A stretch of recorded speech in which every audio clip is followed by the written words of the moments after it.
Du trainierst bereits seit 1, 2 oder sogar mehreren Jahren mehrmals die Woche und siehst immer noch genauso aus wie vorher. Du siehst immer noch kein Muskelwachstum und Definition an deinen Armen, Bauch, Beinen oder an anderen Bereichen, an denen du arbeitest. In diesem Video nenne ich dir 5 Gründe, warum es sein kann, dass du immer noch keine sichtbaren Veränderungen wahrnehmen kannst. Grund Nummer 1: Du trainierst nicht hart genug. Studien besagen, dass man nicht immer bis zum Muskelversagen gehen muss, aber du solltest dich bei ca. 1 bis 3 Wiederholungen kurz vor dem Muskelversagen befinden. Da gerade Anfänger noch gar nicht die Fähigkeit haben, sich wirklich zu verausgaben, weil sie noch nicht die neuromuskulären Fähigkeiten haben, die Muskulatur gleichzeitig so intensiv zu kontrahieren, können Anfänger ruhig an ihr persönlich empfundenes Maximum mit sauberer Technik gehen, da sie wie gesagt meist sowieso nicht die Fähigkeit besitzen, zu intensiv zu trainieren. Das richtige Trainingsgewicht zu finden, ist zu Beginn nicht immer einfach. Aber in Studien konnte man feststellen, dass wir eher dazu tendieren, uns zu unterschätzen. Das heißt, dass man vielleicht der Meinung ist, man hätte nur noch eine Wiederholung geschafft, aber man hätte vielleicht in Wirklichkeit 5 bis 6 Wiederholungen noch ausführen können. Dein tatsächliches Maximum herauszufinden, kannst du auf verschiedene Wege tun.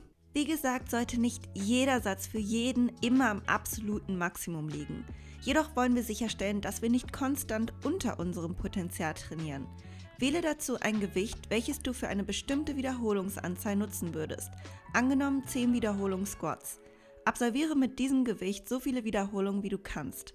Damit meine ich nicht, bis es brennt, sondern gehe bis zu dem Punkt, an dem dein Muskel wirklich nicht mehr kann. Und lagst du richtig oder hast du dich unterschätzt? Eine weitere Intensitätstechnik ist es, im letzten Satz einen sogenannten Reduktionssatz einzubauen, mit welchem man nochmal den letzten Rest herausholen kann. Wenn du beispielsweise 3 Sätze 8 Wiederholungen über Kopfdrücken mit einem bestimmten Gewicht absolvierst, reduzierst du dieses Gewicht um ca. 20% im letzten Satz ohne Pause dazwischen und absolvierst nochmal so viele Wiederholungen wie möglich. Konntest du noch sehr viel mehr Wiederholungen absolvieren, dann hast du dein Arbeitsgewicht vermutlich etwas zu gering gewählt. Ähnlich wie Methode 1 zeigte dieser Satz, ob dein Arbeitsgewicht sinnvoll für deine Wiederholungszahl war oder nicht. Ob du intensiv genug trainierst, findest du vor allem anhand der folgenden 2 Punkte heraus. Bekommst du Muskelkater nach dem Training? Man muss nicht immer Muskelkater bekommen, aber ab und zu darf ein leichter Muskelkater schon mal sein. Zu viel trainiert hast du, wenn er länger als 2 Tage andauert. Die zweite Frage, die du dir stellen solltest, ist: Kannst du dich in deinem Training bei deinen Gewichten, Haltezeiten oder Wiederholungen steigern? Eine Steigerung ist nicht immer von Woche zu Woche möglich, aber über einen Trainingszyklus von 4 Wochen solltest du eine durchschnittliche Steigerung erkennen. Grund Nummer 2 für ausbleibende sichtbare Resultate könnte der folgende sein: Du nutzt nicht den vollen Bewegungsradius und arbeitest mit viel Schwung. Nicht nur deine Trainingsgewichte, sondern vor allem auch deine Trainingstechnik bestimmt, wie gut sich dein Muskel aufbaut. Verwendest du nicht den gesamten Bewegungsradius, nutzt du auch nicht das gesamte Kontraktionspotenzial deines Muskels aus. Je mehr Bewegungsradius du verwendest, desto mehr Weg musst du mit einer Last bewältigen, desto mehr Arbeit hast du verrichtet. Arbeite auch mit deiner eigenen Kraft und nicht mit viel Momentum, denn du möchtest ja, dass deine Muskeln die Arbeit verrichten. Der dritte Grund könnte sein, du trainierst mit einem zu geringen Volumen. Du solltest eine Muskelgruppe mindestens 2-mal pro Woche trainieren. Trainierst du sie nur einmal, kann die sogenannte Superkompensation kaum stattfinden. Das bedeutet, immer dann, wenn wir einen Muskel trainiert haben, haben wir ihn kurzfristig geschwächt. Einfach gesagt, regeneriert er im Anschluss und baut sich stärker zusammen. Dieser Punkt ist nun optimal, um den nächsten darauf aufbauenden Trainingsreiz zu setzen. Wartet man zu lange mit dem nächsten Trainingsreiz, schwächt die Leistung bereits wieder ab und man bleibt stetig auf einem Level. Versuche deinen Trainingsplan periodisiert aufzubauen, indem du versuchst, jede Woche das Gewicht oder die Wiederholungen zu erhöhen und somit mehr Volumen zu akkumulieren. Als Trainingsanfänger wird man seine Gewichte schneller steigern können, während man als Fortgeschrittener die Gewichte langsamer steigert, weil man sich ja schon näher an seinem maximalen Potenzial befindet. Andersherum sollte man auch nicht vor kompletter Regeneration wieder anfangen zu trainieren, was im schlimmsten Fall bei chronischer Überlastung zum Übertraining führen kann. Vielleicht veränderst du aber auch deinen Trainingsplan nicht oft genug oder du veränderst ihn zu oft. Ich habe es schon so oft erlebt, dass Kunden alleine dadurch, dass sie einen neuen Trainingsreiz gesetzt haben, wieder Erfolge sehen. Es ist wichtig, dass du nach 2 Monaten einen neuen Stimulus setzt und deine Übungen, Sätze und Wiederholungen änderst.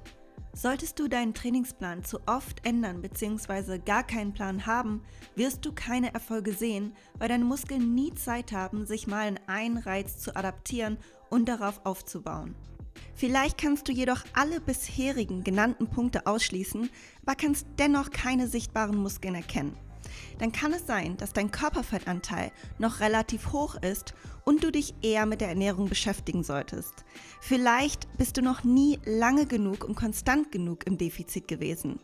Ein Defizit ist maßgebend dafür, dass du Fett verlierst. Wenn dein Körperfettanteil dann ein entsprechendes Level erreicht hat, wirst du muskulöser aussehen, obwohl du weniger wiegst.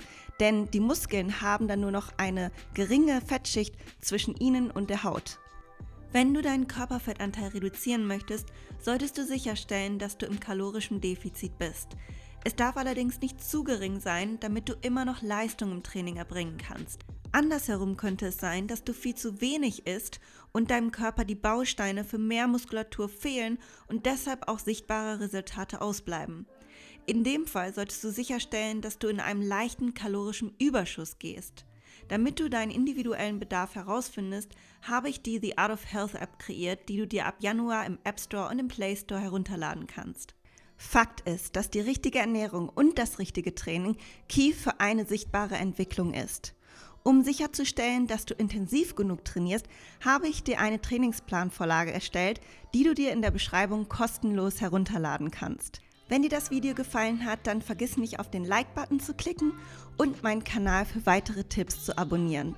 Solltest du persönliche Unterstützung von mir wünschen, um an dein Ziel zu gelangen, kannst du auf den Link in der Beschreibung klicken und dort findest du alle Informationen zu meinen Angeboten.